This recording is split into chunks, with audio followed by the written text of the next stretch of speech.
Hello friends, இன்றைக்கி lunch பாக்ஸுக்கு egg fried rice செய்ய போகிறோம். எப்படி செய்கிறதுன்னு பார்ப்போம்.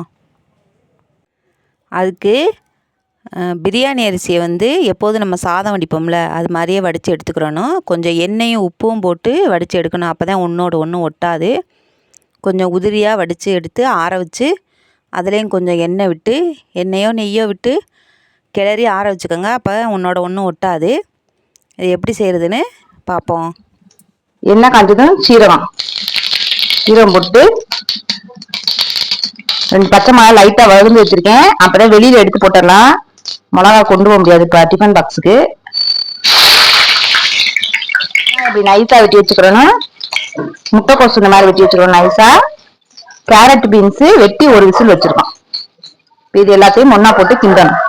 அந்த முட்டைக்கோசு வெங்காயமும் நல்லா வதங்கிடுச்சு. அதை கொஞ்சமா கரம் மசாலா மட்டும் சேர்த்துட்டு முட்டையை உடைச்சு ஊட்டி இந்த ஸ்டேஜ்ல கிண்டிக்கிறணும்.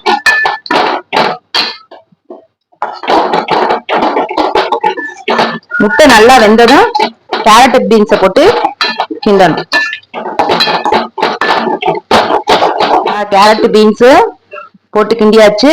கொஞ்சம் கரம் மசாலா தூள் கொஞ்சம் போட்டுக்கிட்டு சோயா சாஸ் கொஞ்சம், டொமேட்டோ சாஸ் கொஞ்சம் ஊற்றி கிண்டணும். அப்பதான் ஹோட்டல் ஸ்டைல்ல ஃப்ரைட் ரைஸ் இருக்கும். கடைசியா கொஞ்சமா சர்க்கரை போடுங்க. ஒரு 1/2 ஸ்பூன் 1/4 ஸ்பூன் போட்டீங்கன்னா போதும். அப்பதான் டேஸ்ட் நல்லா இருக்கும்.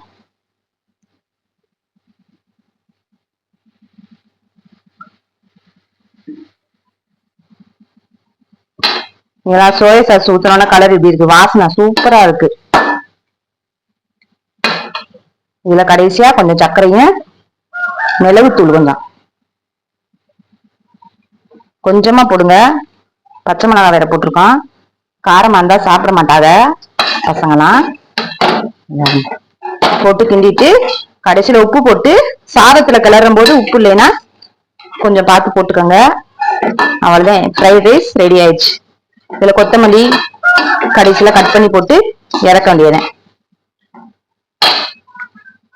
ஃப்ரைட் ரைஸ் ரெடி ஆயிடுச்சு.